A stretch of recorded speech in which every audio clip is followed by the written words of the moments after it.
Chapter 12, Alice's Evidence. "Here!" cried Alice, quite forgetting in the flurry of the moment how large she had grown in the last few minutes, and she jumped up in such a hurry that she tipped over the jury box with the edge of her skirt, upsetting all the jurymen onto the heads of the crowd below. And there they lay sprawling about, reminding her very much of a globe of goldfish she had accidentally upset the week before.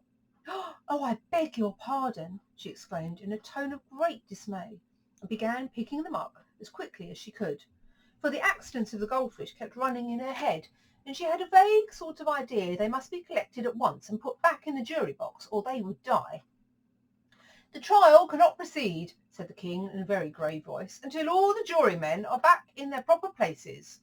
All," he repeated with great emphasis, looking hard at Alice as he said so.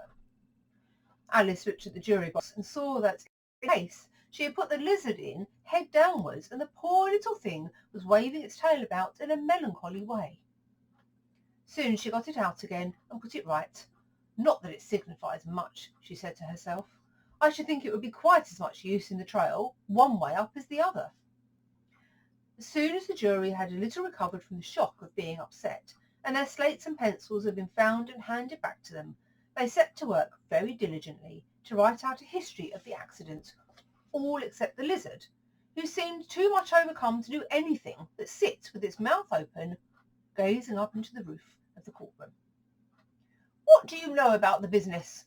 the king said to Alice. "Nothing," said Alice. "Nothing whatsoever?"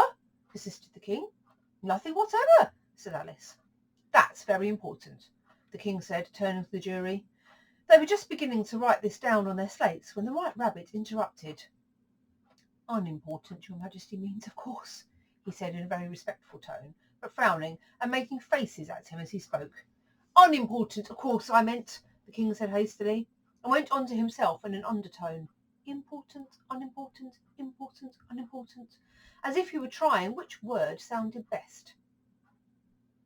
Some of the jury wrote it down important and some unimportant. Alice could see this, as she was near enough to look over their slates. "But it doesn't matter a bit," she thought to herself. At this moment the king, who had been for some time busily writing in his notebook, called out, "Silence!" and read out from his little book, "Rule 42, all persons more than a mile high to leave the court." Everybody looked at Alice. "I'm not a mile high," said Alice. "You are," said the king. "Nearly 2 miles high," added the queen.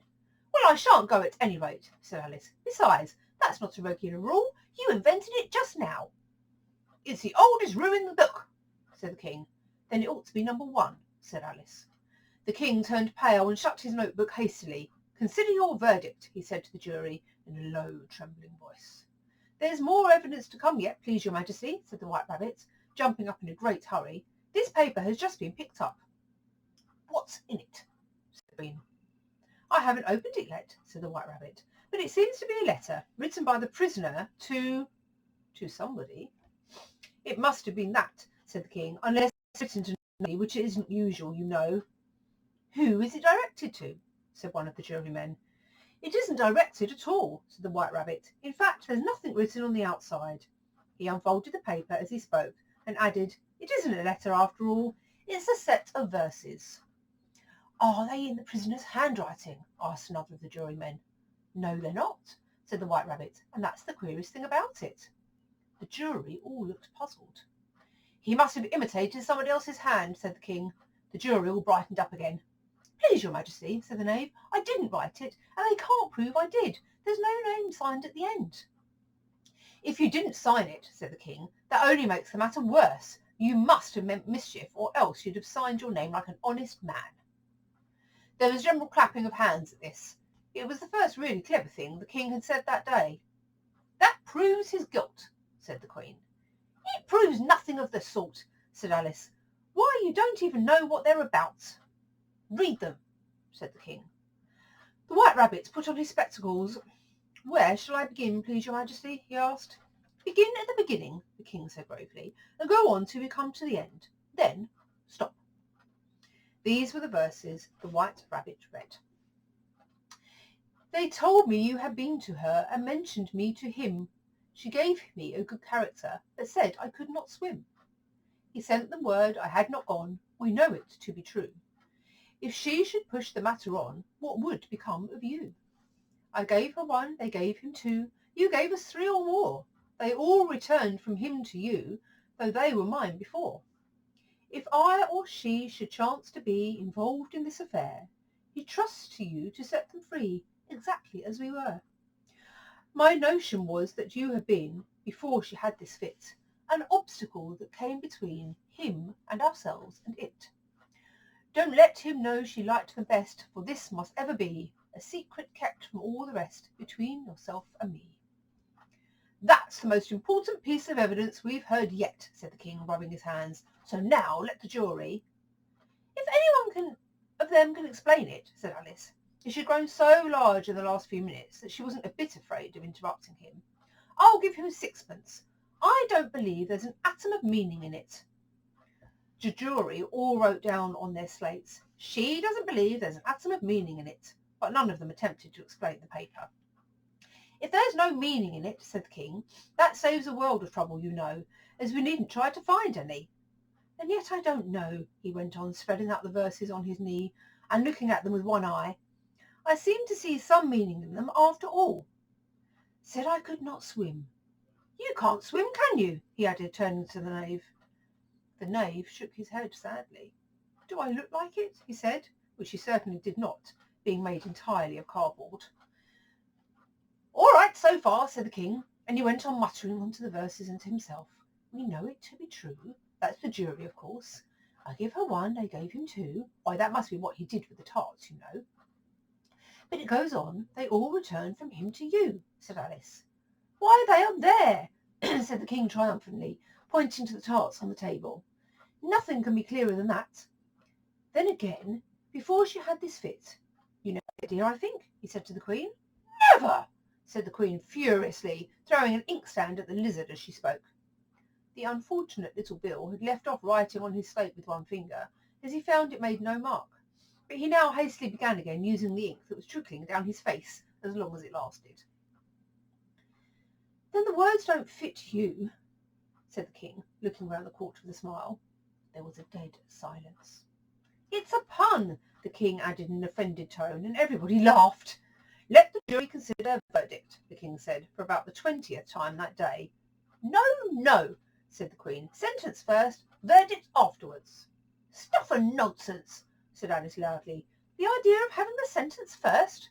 Hold your tongue, said the queen, turning purple. I won't, said Alice. Off with her head, the queen shouted at the top of her voice. Nobody moved. Who cares for you, said Alice. She had grown to her full size by this time. You're nothing but a pack of cards. At this, the whole pack rose up into the air and came flying down upon her. She gave a little scream, half of fright and half of anger, and tried to beat them off, and found herself lying on the bank with her head in the lap of her sister, who was gently brushing away some dead leaves that had fluttered down from the trees upon her face. Wake up, Alice dear, said her sister. Why, what a long sleep you've had. Oh, I've had such a curious dream, said Alice, and she told her sister, as well she could remember them, all these strange adventures of hers that you have just been reading about. And when she'd finished, her sister kissed her and said, It was a curious dream, dear, certainly, but now run into your tea. It's getting late. So Alice got up and ran off, thinking while she ran, as well she might, what a wonderful dream it had been.